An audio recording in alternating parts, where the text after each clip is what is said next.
ఇవన్నీ కూడా నింపుతున్నాయి కాబట్టి వాళ్ళు ఆవేదనతో ఉన్నారు, ఆగ్రహంతో ఉన్నారు. కాబట్టి ఏం చెప్పదలుచుకున్నారు ఈ విషయంలో?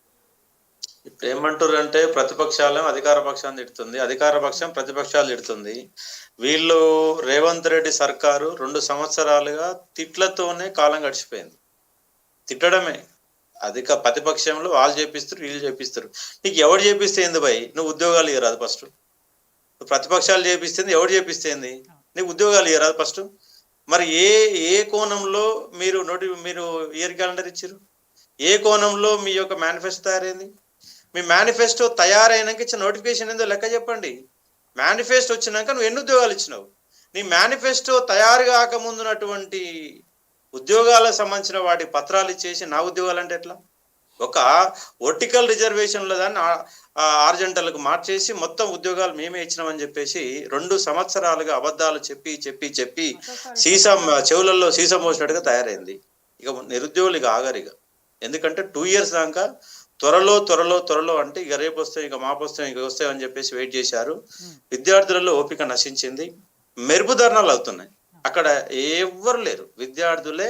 వీళ్ళు చేపించి వాళ్ళు అన్ని అబద్ధాలు. ఇక్కడ మాట్లాడేటోళ్ళు కూడా విద్యార్థి నాయకులు కూడా మీరు ఆలోచన చేయండి. విద్యార్థుల తరపున నిలబడండి. ప్రభుత్వం తరపున కొమ్ము గాయడం అవసరం లేదు. ఎందుకంటే మీరు కూడా కష్టాలు కన్నీళ్ళు చేసిరు, ఉస్మాన్ యూనివర్సిటీకి రాగలిగారంటే మీరు పక్క గ్రామీణ ప్రాంతం.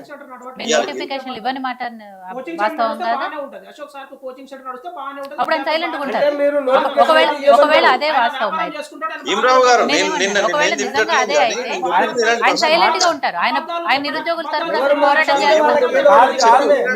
మీరు అందరికి అడ్డు తెలవకండి. భీమరావు గారు, భీమరావు గారు చెప్పింది ఫస్ట్ నేనేమంటున్నంటే అందరికి అడ్డు తెలవకండి. మీరు మాట్లాడిన తర్వాత మీ టైం వచ్చినప్పుడు మీరు చెప్పండి. మీరు మాట్లాడండి, మీరు మాట్లాడండి. మీ టైం వచ్చినా మీరు చెప్పండి. మీరు చెప్పండి. అది నువ్వు చెప్పుకోండి, అది నువ్వు చెప్పుకో. మీరు చేసింది మీరు చెప్పండి. మీరు చేసింది మీరు చెప్పుకోండి. మీరు చెప్పుకోండి. అది మీరు ఏం చేసినా మీరు చెప్పుకోండి. మీరు చెప్పుకోండి.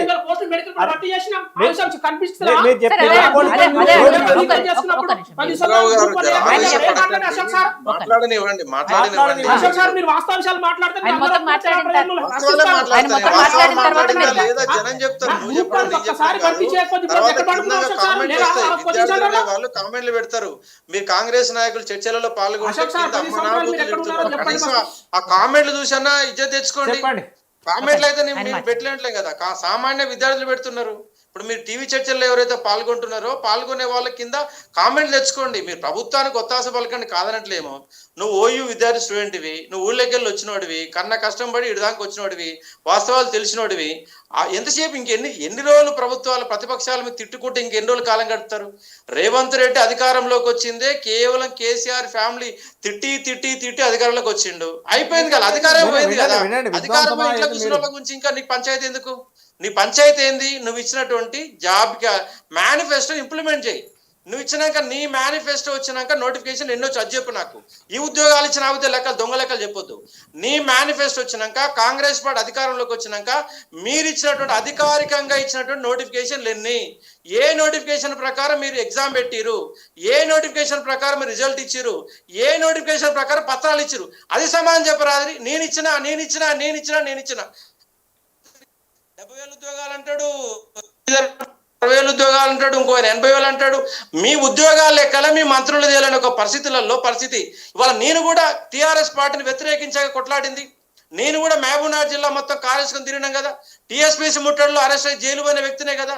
అంటే వాళ్ళ టీఆర్ఎస్ మీద వ్యతిరేకులు మరి కాంగ్రెస్ నాయకులు కూడా వాళ్ళతో మాట్లాడారు కదా. నేను కూడా చర్చలలో పాల్గొన్నారు కదా. అధికార పక్షమా ప్రతిపక్షమా కాదు. నిజంగా మీరు ఇచ్చిన హామీ ప్రకారం 2 లక్షల ఉద్యోగాలలో ఎన్ని ఇచ్చినామంటే మీరు ఇచ్చిన ప్రకారం లెక్క చెప్పేది ఏంటంటే 5,089 ఉద్యోగాలు డిఎస్ ఉద్యోగాలు, 60 ఉద్యోగాలు గ్రూప్ 1 ఉద్యోగాలు. ఈ రెండే. అవి పోతే మొత్తం ఎంత? 5,150 ఉద్యోగాలు మాత్రమే కాంగ్రెస్ గవర్నమెంట్ వచ్చినాక ఖాతా. మీ 61 లెక్క 61,000 కాదు, 70,000 కాదు, ఏది కాదు. మసిబూసి మారడికాయ చేసి నిరుద్యోగులందరూ మోసం. వాళ్ళందరూ తెలుసు. సామాన్య జనానికి ఊర్లలో ఉన్న వాళ్ళకి 70,000 ఉద్యోగాలు ఇచ్చి కాంగ్రెస్ అనే సామాన్య జనాన్ని నమ్మొచ్చు. కానీ వాళ్ళ నిరుద్యోగి కూడా కాంగ్రెస్ వాళ్ళు 61,000 ఉద్యోగాలు ఇచ్చినట్టు ఏ ఒక్క నిరుద్యోగి కూడా నమ్మడం లేదు. ఇవాళ 2 రోజులలో మెరుపు ధర్నాలు వచ్చినాయి. ఎందుకు వచ్చినాయి? దుద్దిల్ల శ్రీధర్ బాబు క్లారిటీగా మా వల్ల కాదు మేము ఇవ్వలేం. మరి సంకనాకాయలు హామీలు ఇచ్చారా?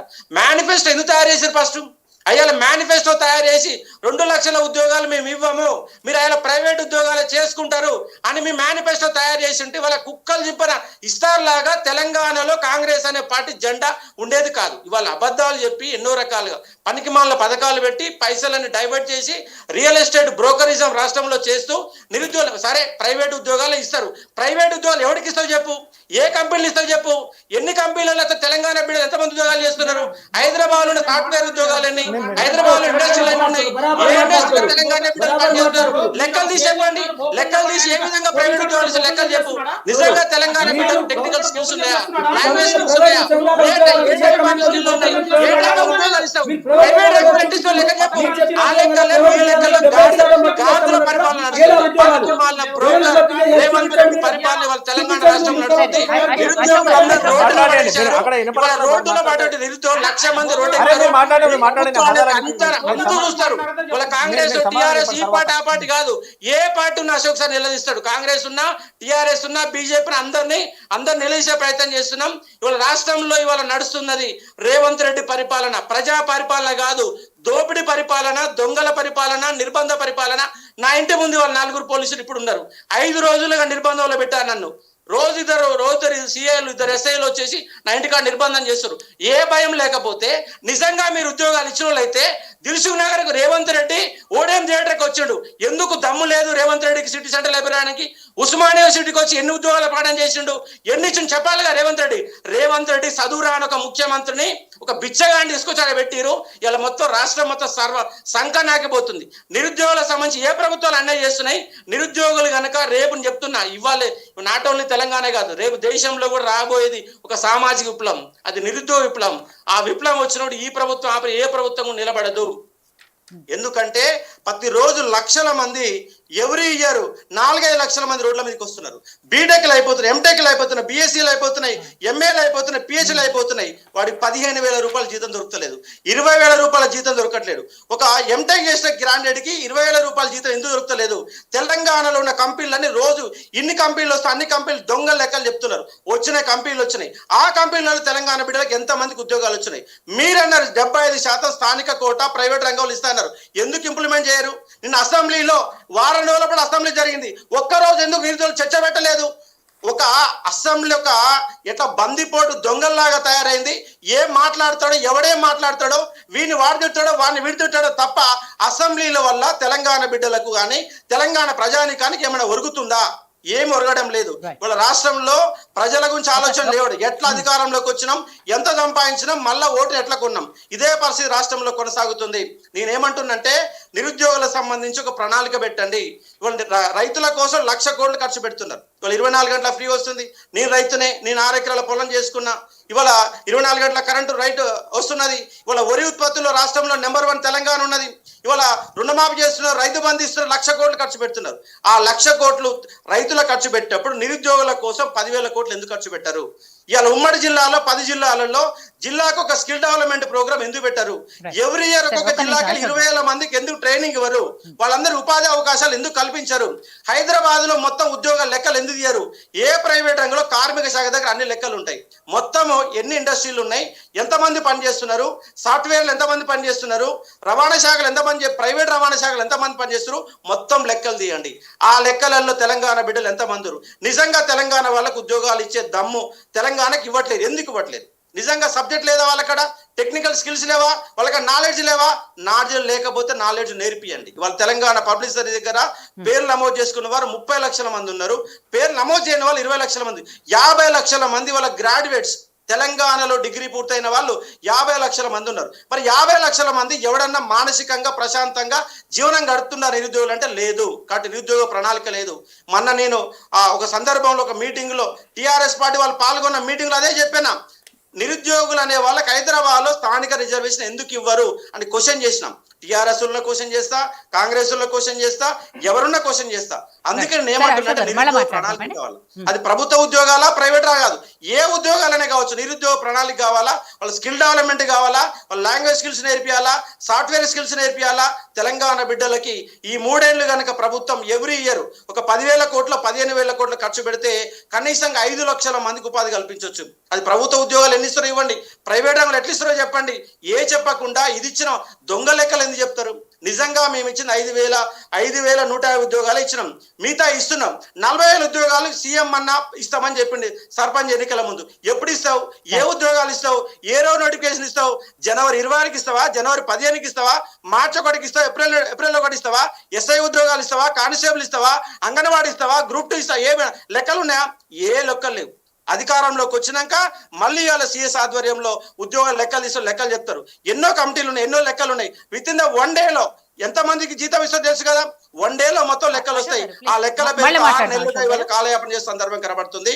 ఈ దొంగల ప్రభుత్వాలని, ఏ ప్రభుత్వమైనా కావచ్చు, నిజంగా పొలిటికల్ బ్రోకరిజాన్ని పక్కన పెట్టి నిరుద్యోగులకి ఆలోచన మొదలు పెట్టకపోతే పిడికలు బిగించి నిప్పు కనికలై ఒక నేపాల్ లాగా నిరుద్యోగులంతా ఎంటబడి తన్ని తరుముతారు. ఏ పోలీసులు కానీ, ఏ నిర్బంధాలు కానీ ఏమీ చేయలేం. ఇవాళ హైదరాబాద్ లో 10% పిల్లలే ఉన్నారు కాబట్టి 2 రోజుల నుంచి ప్రభుత్వం బతికిపోతుంది. అదే మొన్న గ్రూప్ 1 విషయంలో గొడవ జరిగినట్టుగా 10,000 మంది ఆర్టిస్ట్ రాష్ట్రంలో కనుక ఉంటే వాళ్ళ గవర్నమెంట్ ఉత్సాహపడేది కంపల్సరీగా చెప్తున్నా నేను. నిజంగా నిరుద్యోగులు అనే వాళ్ళు రోడ్ల మీదకి వస్తే ఈ ప్రభుత్వాలు తట్టుకోలేదు. అందుకే నిరుద్యోగ ప్రణాళికలు మొదలు పెట్టండి, ఈ వ్యవస్థను బాగు చేసే ప్రయత్నం చేయండి. నేను మాటలు చెప్తా అని ఇక్కడ భీమరావు కావచ్చు, ఇంకెవరన్నా అడ్డంకి దగ్గర ఎవరైనా కావచ్చు, నిరుద్యోగుల గురించి ఒక చర్చ పెట్టండి. ఈ ముఖ్యమంత్రి ఒప్పించే ప్రయత్నం చేయడం స్పష్టంగా చెప్పదలుచుకున్నాను. ఇప్పుడు నేను ఒక మాట అడుగుతా మేడం.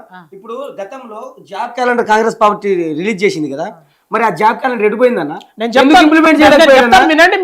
జాబ్ క్యాలెండర్ ఏమైంది? సంవత్సరాలు